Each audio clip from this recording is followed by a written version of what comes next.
Bismillahirrahmanirrahim. Assalamualaikum warahmatullahi wabarakatuh. Perkenalkan, nama saya Apoteker Rahmawati SSC MSC. Kali ini saya akan membawakan materi PKPA Rumah Sakit dengan judul Penerimaan, Penyimpanan, dan Pendistribusian di Rumah Sakit. Sebagaimana kita ketahui bahwa pengelolaan sediaan farmasi, alat kesehatan, dan bahan medis habis pakai terkait pengaturan manajemen terdiri dari 9 item, yaitu pemilihan, perencanaan kebutuhan, pengadaan, penerimaan, penyimpanan, pendistribusian, pemusnahan dan penarikan, pengendalian, dan administrasi. Kali ini kita akan membahas materi terkait penerimaan, penyimpanan, dan pendistribusian. Yang pertama adalah penerimaan. Apa sih yang perlu kita ketahui tentang penerimaan? Penerimaan merupakan kegiatan untuk menjamin kesesuaian terkait jenis, spesifikasi, jumlah, mutu, waktu penyerahan, dan harga obat. Pada saat melakukan penerimaan, perlu dilakukan pemeriksaan mutu obat yang dilakukan secara organoleptik. Khusus untuk pemeriksaan label dan kemasan, perlu dilakukan pengecekan tanggal kadaluarsa dan nomor batch obat yang diterima. Untuk masing-masing bentuk sediaan, di sini ada tablet dan tablet salut, sediaan cairan, salep, injeksi, sirup kering, dan suppositoria. Untuk masing-masing bentuk sediaan tersebut, terdapat persamaan dan perbedaan item yang perlu diperiksa yang dapat kita lihat pada tabel ini. Selanjutnya, untuk penerimaan, berdasarkan Peraturan Balai POM Nomor 4 Tahun 2018, ketahui bahwa penerimaan obat atau bahan obat, termasuk narkotik, psikotropik, maupun prekursor farmasi, harus berdasarkan faktur pembelian. Kemudian, fasilitas pelayanan kefarmasian hanya dapat melakukan penerimaan obat dan bahan obat yang ditujukan untuk fasilitas pelayanan kefarmasian tersebut sebagaimana yang tertera dalam surat pesanan. Penerimaan ini hanya dapat dilakukan oleh apoteker atau tenaga teknis kefarmasian penanggung jawab. Kemudian, bila apoteker atau tenaga teknis kefarmasian penanggung jawab berhalangan hadir, maka penerimaan tersebut dapat didelegasikan kepada tenaga kefarmasian yang ditunjuk oleh apoteker atau tenaga teknis kefarmasian penanggung jawab tersebut, di mana pendelegasian ini harus dilengkapi dengan surat pendelegasian penerimaan obat atau bahan obat sesuai dengan yang tercantum pada formulir nomor 9 pada undang-undang tersebut. Selanjutnya, pada saat penerimaan, fasilitas pelayanan kefarmasian harus melakukan beberapa pemeriksaan. Menyangkut yang pertama, kondisi kemasan. Di sini harus diperhatikan kondisi segel, label atau penandaan harus dalam keadaan baik. Yang kedua, harus diperhatikan kesesuaian nama, bentuk, kekuatan sediaan obat, isi kemasan antara arsip surat pesanan dengan obat atau bahan obat yang diterima tersebut. Yang ketiga, harus diperhatikan kesesuaian antara bentuk fisik obat dengan faktur pembelian. Kesesuaian itu meliputi kebenaran nama produsen, nama pemasok, nama obat, jumlah, bentuk, kekuatan sediaan, dan isi kemasan. Selain itu juga harus diperhatikan nomor batch dan tanggal kadaluarsa. Selanjutnya, apabila setelah diperiksa kemudian ditemukan adanya obat atau bahan obat yang tidak sesuai antara surat pesanan, baik itu meliputi nama, kekuatan sediaan, jumlah atau kondisi kemasan, maka obat tersebut harus segera dikembalikan pada saat penerimaan. Apabila pengembalian itu tidak dapat dilaksanakan pada saat penerimaan, misalnya karena pengirimannya melalui ekspedisi, maka perlu dibuatkan berita acara yang menyatakan bahwa penerimaan tidak sesuai dan disampaikan kepada pemasok untuk dikembalikan. Selanjutnya, jika pada saat pemeriksaan kemudian terjadi ketidaksesuaian antara nomor batch atau tanggal kadaluarsa antara fisik obat dengan faktur pembelian, harus dibuat koreksi dan selanjutnya dikonfirmasi ketidaksesuaian tersebut kepada pihak pemasok. Setelah itu, jika pada hasil pemeriksaan dinyatakan sesuai dan kondisi kemasan baik, maka apoteker atau tenaga teknis kefarmasian penanggung jawab yang mendapat delegasi wajib menandatangani faktur pembelian dengan mencantumkan nama lengkap, nomor SIPA, dan stempel sarana tersebut. Selain hal-hal yang sudah dijelaskan tadi, ada beberapa hal-hal yang juga perlu diperhatikan. Yang pertama, untuk pemesanan bahan berbahaya dan beracun atau yang biasa disebut sebagai bahan B3, itu harus mempunyai material safety data sheet. Kemudian untuk alat kesehatan harus mempunyai Certificate of Origin. Untuk produk obat harus mempunyai sertifikat analisa produk. Kemudian untuk vaksin dan enzim harus diperiksa coolbox dan catatan pemantauan suhu selama vaksin dan enzim tersebut berada dalam perjalanan. Untuk vaksin, kita mengenal adanya VVM. Apakah VVM itu? VVM atau Vial Vaccine Monitoring adalah suatu label yang mengandung bahan yang sensitif yang ditempatkan pada vial vaksin untuk menunjukkan adanya akumulasi panas dari waktu ke waktu.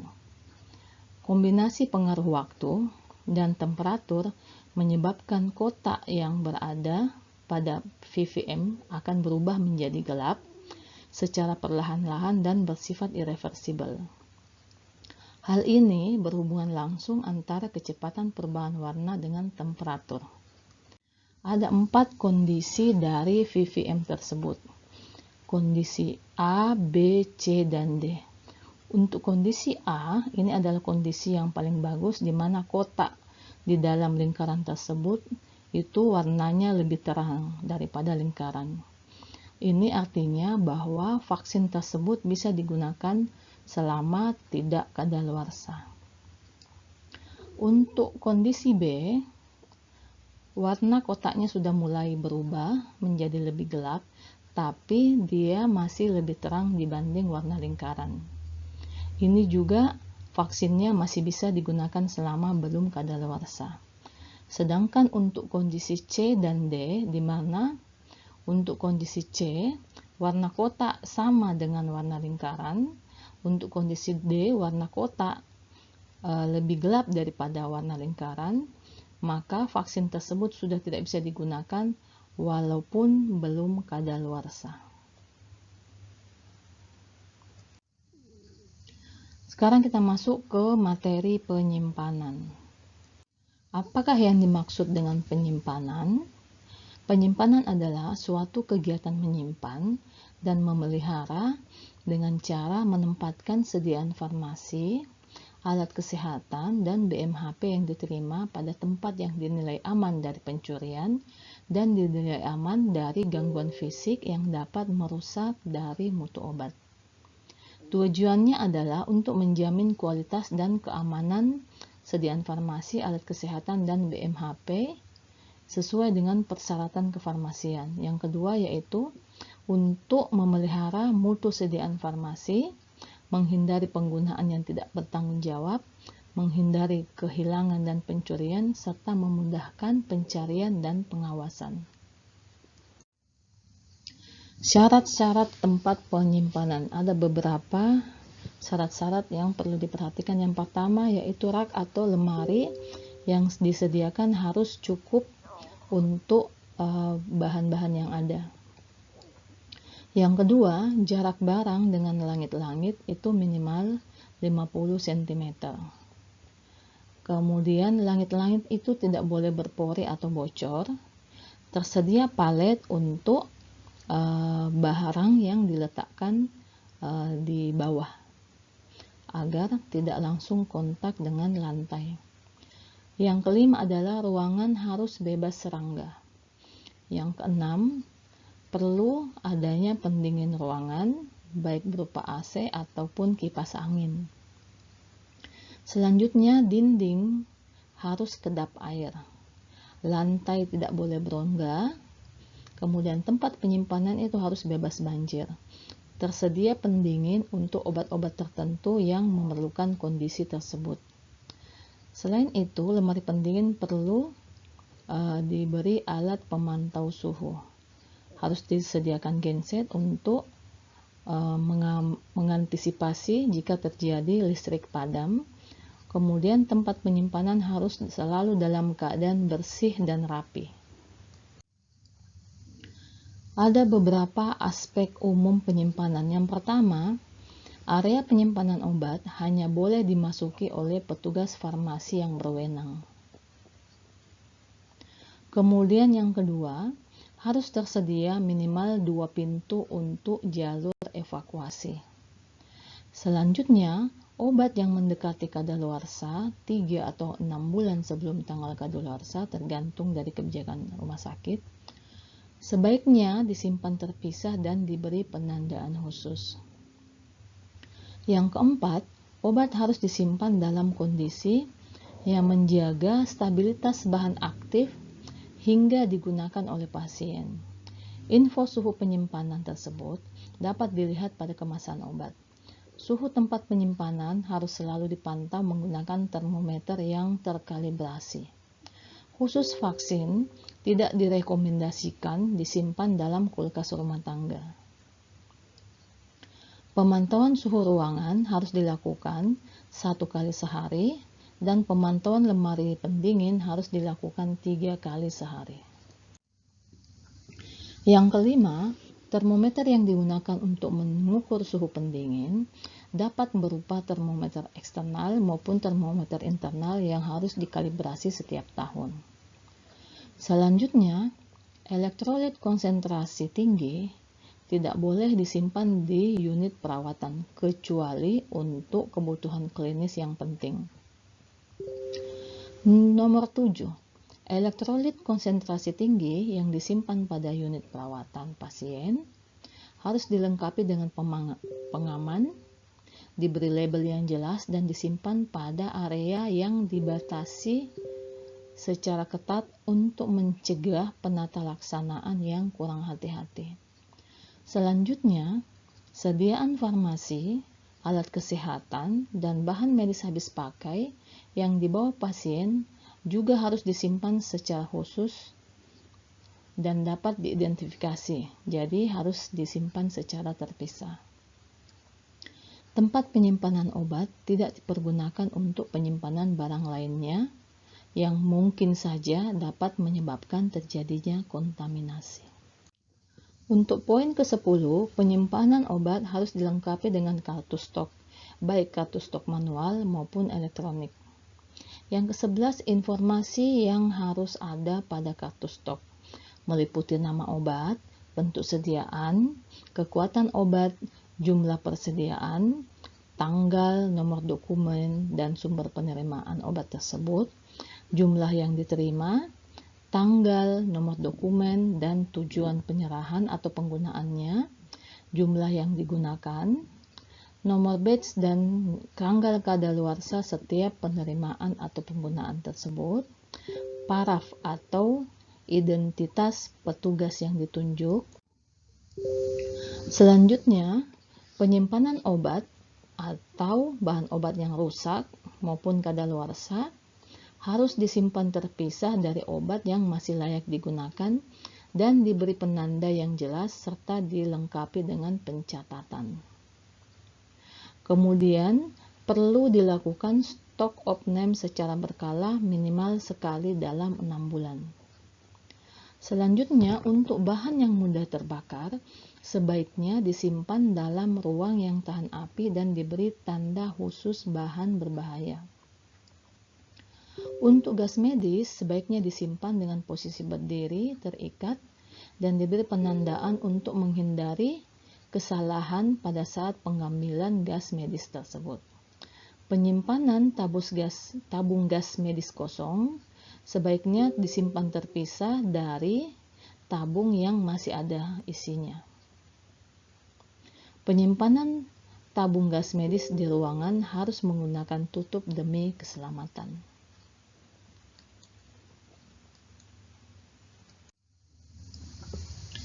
Kita masuk ke metode dan prinsip penyimpanan.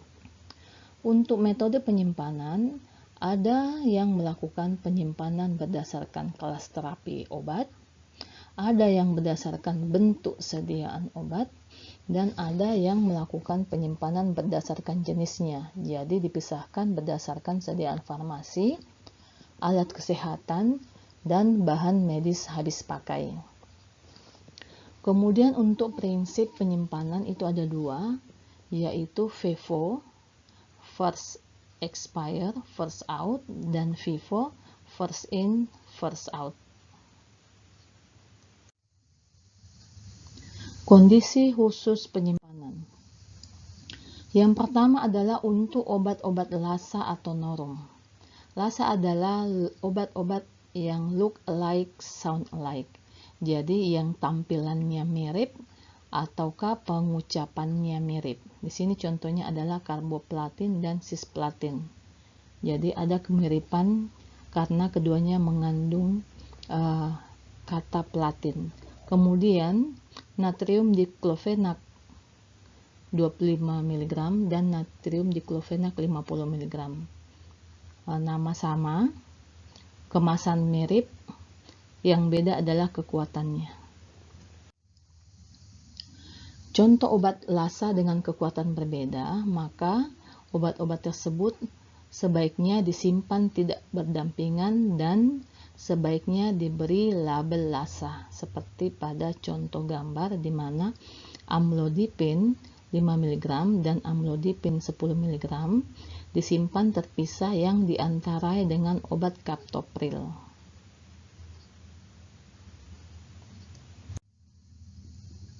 Kemudian disarankan juga untuk menggunakan tipe penulisan dengan metode Tolman lettering, yaitu untuk nama obat yang bunyi atau ejaannya mirip. Jadi di sini adalah contohnya ceftazidime dan cefepime. Jadi suku kata cef-nya ini sama pada awal depan, jadi ditulis dengan huruf yang tipis.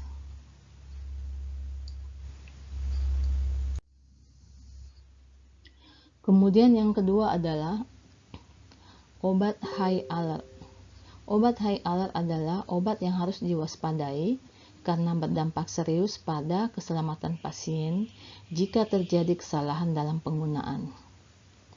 Obat-obat yang masuk ke dalam obat high alert yaitu yang pertama adalah obat risiko tinggi, yaitu sediaan farmasi dengan zat aktif yang akan menimbulkan kematian atau kecacatan jika terjadi kesalahan dalam penggunaannya. Contohnya insulin, heparin, atau kemoterapeutik. Yang kedua, obat yang masuk dalam golongan LASA. Yang ketiga adalah obat elektrolit konsentrat. Contohnya adalah kalium klorida, kemudian kalium fosfat, natrium klorida dengan konsentrasi lebih dari 0,9%, magnesium sulfat dengan konsentrasi 50% atau lebih. Yang keempat adalah elektrolit dengan konsentrasi tertentu. Contohnya adalah kalium klorida dengan konsentrasi 1 mili ekivalen per mililiter, magnesium sulfat dengan konsentrasi 20% dan 40%. Untuk elektrolit konsentrat dan elektrolit konsentrasi tertentu harus disimpan di instalasi farmasi dan di lokasi yang aksesnya terbatas sehingga tidak mudah disalahgunakan. Untuk obat-obat yang masuk ke dalam golongan high alert biasanya disimpan di lemari khusus yang pada bagian depan lemari penyimpanan diberi logo yang bertuliskan high alert yang warnanya kontras dan dapat terbaca dengan jelas. Selain itu, untuk pelabelan, sebaiknya pemberian stiker high alert dilakukan mulai dari gudang. Stiker ini diberikan hingga satuan terkecil obat. Untuk obat high alert yang diberikan ke pasien, perlu diberikan edukasi khusus meliputi cara penggunaan obat dan tindakan bila terjadi efek yang tidak diinginkan. Yang ketiga adalah obat sitotoksik. Untuk obat sitostatika, penandaan dapat diberikan tanda atau label sesuai standar internasional dan tidak perlu lagi diberikan tanda high alert. Nah, di sini untuk obat-obat sitostatika ada labelnya khusus yang berwarna ungu. Kemudian obat narkotik, psikotropik, dan prekursor farmasi. Untuk obat narkotik harus disimpan dalam lemari khusus penyimpanan narkotika. Demikian pula halnya dengan psikotropika, harus disimpan di lemari khusus penyimpanan psikotropika dan prekursor disimpan di lemari khusus penyimpanan prekursor farmasi.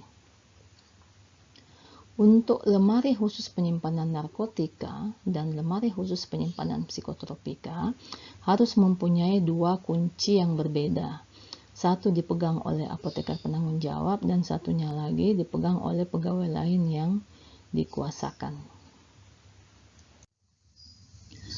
Kunci lemari narkotika dan psikotropika tidak boleh dibiarkan tergantung pada lemari. Setiap pergantian shift harus dilakukan pemeriksaan stok dan serah terima yang harus didokumentasikan. Penyimpanan narkotika, psikotropika, dan prekursor farmasi harus dilengkapi dengan kartu stok juga. Melakukan stok opname untuk obat narkotika dan psikotropika secara berkala sekurang-kurangnya sekali dalam sebulan, dan untuk prekursor dilakukan minimal sekali dalam 6 bulan. Ini adalah contoh lemari narkotik atau psikotropik, memiliki dua pintu yang bersusun. Jadi pintu pertama ini bagian depan dan pintu kedua di bagian dalam, dengan dua kunci yang berbeda. Kemudian untuk bahan berbahaya dan beracun, sebaiknya disimpan di lemari khusus atau ruangan khusus yang diberi penandaan yang menunjukkan sifat bahan tersebut. Ini adalah beberapa label untuk penandaan bahan berbahaya dan beracun. Ada untuk bahan yang mudah meledak, mudah menyala, bahan yang bersifat pengoksidasi, gas yang bertekanan, korosif, beracun, iritasi, karsinogenik, dan berbahaya bagi lingkungan. Yang keenam adalah obat dan alat kesehatan untuk keadaan darurat atau emergensi. Penyimpanan obat dan alat kesehatan emergensi harus memperhatikan aspek kecepatan bila terjadi kegawat daruratan dan aspek keamanan selama dalam penyimpanan. Obat dan alat kesehatan emergensi hanya dapat digunakan untuk kondisi emergensi dan harus dilakukan monitoring secara berkala. Pemantauan dan penggantian obat emergensi yang kadaluarsa dan rusak harus dilakukan secara tepat waktu. Obat emergensi disusun rapi dalam troli, di mana obat high alert tetap disimpan di lokasi yang terpisah. Tas emergensi dilengkapi dengan kunci pengaman disposable. Begitu pula untuk kit emergensi harus dilengkapi dengan kunci pengaman disposable. Jadi ada beberapa jenis tempat penyimpanan untuk obat emergensi. Ada yang berupa tas, ada berupa kit, maupun ada berupa troli emergensi. Mekanisme pengelolaan sediaan farmasi untuk emergensi.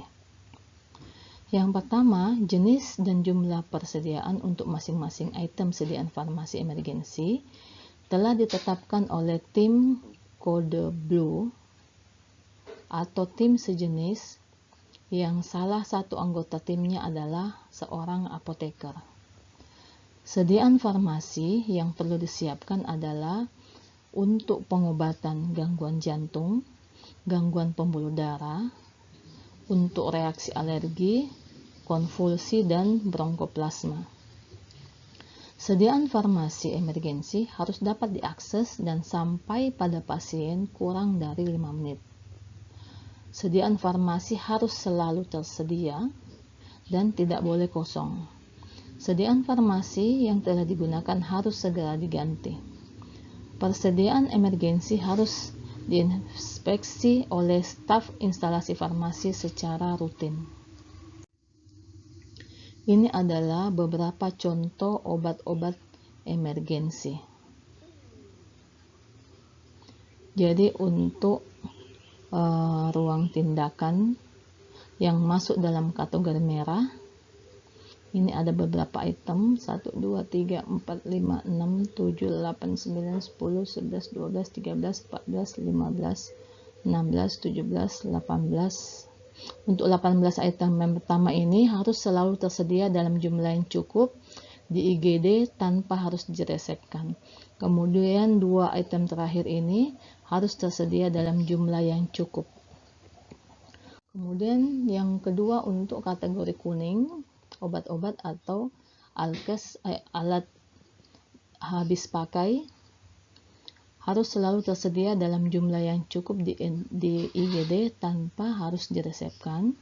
Kemudian kategori ketiga yaitu kategori hijau, obat dan alat habis pakai ini dapat diresepkan melalui apotek rumah sakit jika tidak tersedia di IGD.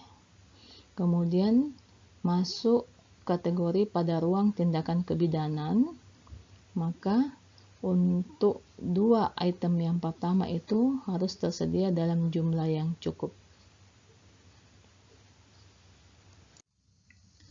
Untuk suhu penyimpanan,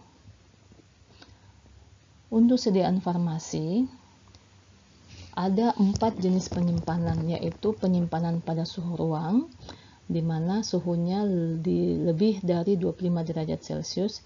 Ini untuk penyimpanan sediaan padat atau sediaan oral dan alat kesehatan. Sedangkan untuk penyimpanan suhu sejuk yaitu 15-25 derajat Celcius biasanya digunakan untuk menyimpan sediaan tetes mata, salep mata, tetes telinga, dan obat-obat injeksi. Yang ketiga adalah suhu dingin, yaitu 2-8 derajat Celcius, digunakan untuk penyimpanan obat sitotoksik, supositoria, insulin, serum, dan vaksin. Untuk vaksin biasanya digunakan vaksin refrigerator. Kemudian yang keempat adalah suhu freezer, suhunya -25 hingga -15 derajat Celcius. Untuk vaksin, contohnya untuk vaksin polio. Monitoring suhu dilakukan menggunakan termometer dan dibantu dengan kartu pencatatan suhu. Ini adalah gambar contoh penyimpanan yang menggunakan rak penyimpanan obat berdasarkan alfabetis. Ini adalah gambar yang memperlihatkan tempat penyimpanan obat menggunakan lemari dan disimpan sesuai alfabet. Ini adalah lemari pendingin untuk penyimpanan obat-obat yang membutuhkan kondisi dingin. Yang sebelah kiri adalah untuk penyimpanan suhu 2-8 derajat Celcius, sedangkan yang sebelah kanan ini untuk penyimpanan suhu freezer minus 25 hingga minus 15 derajat Celcius. Untuk cold chain product. Cold chain adalah sistem pengelolaan vaksin yang dimaksudkan untuk memelihara dan menjamin mutu vaksin dalam pendistribusian, mulai dari pabrik pembuat vaksin sampai pada sasaran. Penyimpanan obat yang merupakan produk rantai dingin harus memenuhi persyaratan berikut. Untuk tempat penyimpanan minimal chiller, untuk produk dengan persyaratan penyimpanan dengan suhu 2-8 derajat Celcius, dan freezer untuk produk dengan suhu penyimpanan minus 25 hingga minus 15 derajat Celcius. Tempat penyimpanan harus dilengkapi dengan alat monitoring suhu dan perlu dilakukan pemantauan selama 3 kali sehari dengan rentang waktu yang memadai. Tempat penyimpanan harus dilengkapi dengan generator baik yang otomatis atau manual yang dijaga oleh personil khusus selama 24 jam.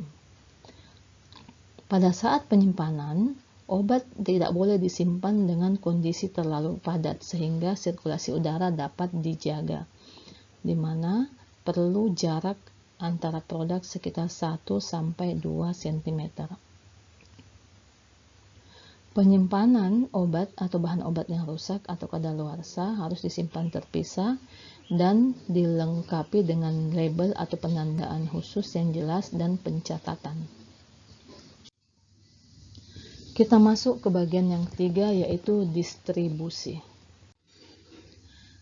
Definisi dari distribusi adalah suatu rangkaian kegiatan dalam rangka menyalurkan atau menyerahkan sediaan farmasi, alat kesehatan, dan bahan medis habis pakai dari tempat penyimpanan sampai kepada unit pelayanan atau pasien dengan tetap menjamin mutu, stabilitas, jenis, jumlah, dan ketepatan waktu.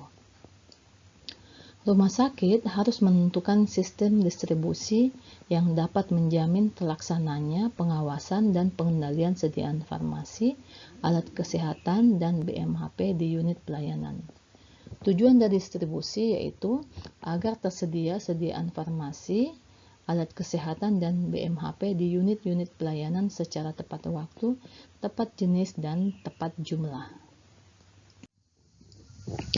Sistem distribusi. Sistem distribusi ini ada dua, yaitu sistem distribusi secara sentralisasi dan sistem distribusi secara desentralisasi. Untuk sistem distribusi sentralisasi, distribusinya dilakukan oleh instalasi farmasi secara terpusat ke semua unit rawat inap di rumah sakit secara keseluruhan. Sedangkan sistem distribusi desentralisasi, distribusinya dilakukan oleh beberapa depo atau satelit yang merupakan cabang pelayanan di rumah sakit tersebut.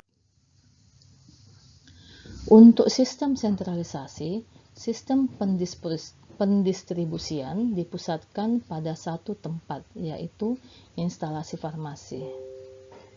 Pada sentralisasi, seluruh kebutuhan perbekalan farmasi setiap unit pemakai, baik untuk kebutuhan individu maupun kebutuhan barang dasar ruangan, disuplai langsung dari pusat pelayanan farmasi tersebut.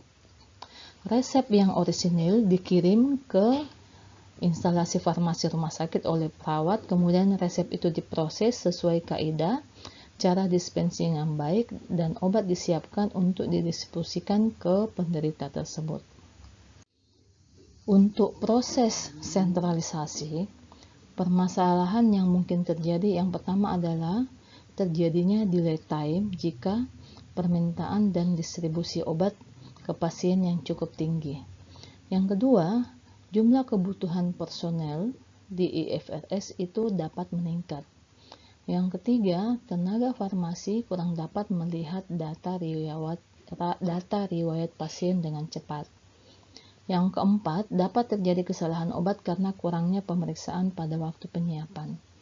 Untuk sistem sentralisasi ini kurang tepat digunakan untuk rumah sakit yang besar. Misalnya untuk rumah sakit kelas A dan B karena memiliki daerah pasien yang menyebar, sehingga jarak antara IFRS dan perawatan pasien yang cukup jauh. Yang kedua adalah sistem desentralisasi. Desentralisasi adalah sistem pendistribusian sediaan farmasi dan perbekalan kesehatan yang mempunyai cabang di dekat unit perawatan atau pelayanan pasien. Penyimpanan dan pendistribusian perbekalan farmasi ruangan dilayani oleh depo atau satelit farmasi. Instalasi farmasi dalam hal ini bertanggung jawab terhadap efektivitas dan keamanan perbekalan farmasi yang ada di depo farmasi. Untuk metode penyiapan sediaan farmasi Alkes dan BMHP ada 4 jenis. Yang pertama adalah sistem persediaan lengkap di ruangan atau biasa juga dikenal dengan sistem floor stock. Untuk sistem floor stock, penyiapan dilakukan oleh perawat berdasarkan resep atau instruksi pengobatan yang ditulis oleh dokter. Disimpan di ruang rawat dengan penanggung jawab perawat. Disimpan di ruang rawat harus dalam jenis dan jumlah yang sangat dibutuhkan. Jika tidak ada petugas farmasi yang mengelola, misalnya di atas jam kerja, maka pendistribusiannya didelegasikan kepada penanggung jawab ruangan. Setiap hari dilakukan serah terima kembali pengelolaan obat floor stock kepada petugas farmasi dari penanggung jawab ruangan. Apoteker harus menyediakan informasi, peringatan, dan kemungkinan interaksi obat pada setiap jenis obat yang disediakan di floor stock. Untuk persediaan obat emergensi. Yang kedua adalah sistem resep perorangan atau biasa dikenal dengan personal prescription. Penyiapannya berdasarkan sistem resep perorangan. Penyiapan sesuai resep atau instruksi pengobatan yang ditulis oleh dokter, baik secara manual maupun elektronik untuk tiap pasien dalam satu periode pengobatan. Personal prescription biasanya digunakan untuk pasien rawat jalan. Yang ketiga adalah dosis unit atau biasa dikenal dengan unit dose dispensing yang biasa disingkat dengan UDD. Untuk sistem ini, penyiapan dilakukan secara unit dosis. Penyiapan dikemas dalam satu kantong atau wadah untuk satu kali penggunaan obat. Obat yang sudah dikemas per dosis disimpan di lemari obat pasien di ruang rawat untuk persediaan tidak lebih dari 24 jam. Untuk UDD ini, tingkat kesalahannya kurang dari 5% dibandingkan dengan sistem floor stock atau resep individu yang mencapai sekitar 18%. Yang keempat adalah sistem kombinasi, baik kombinasi antara floor stock dengan unit dose, kombinasi antara floor stock dan individual prescription, maupun individual prescription dan unit dose. Yang terakhir, ada juga yang dikenal dengan sistem ODD, yaitu One Daily Dose Dispensing. Sistem ODD ini merupakan sistem distribusi yang menyediakan obat untuk sekali dosis, tetapi penyediaannya langsung disiapkan untuk 1 hari atau 24 jam. Untuk memudahkan pengawasan, obat disiapkan menggunakan warna etiket yang berbeda-beda. Misalnya, obat pagi disiapkan dengan etiket putih, kemudian siang dengan etiket hijau, sore dengan etiket biru, dan malam dengan etiket merah. Sistem ODD ini merupakan sistem pengembangan dari sistem UDD. Ini adalah daftar pustaka sumber materi tersebut. Diambil. Sekian dan terima kasih atas perhatiannya. Wassalamualaikum warahmatullahi wabarakatuh.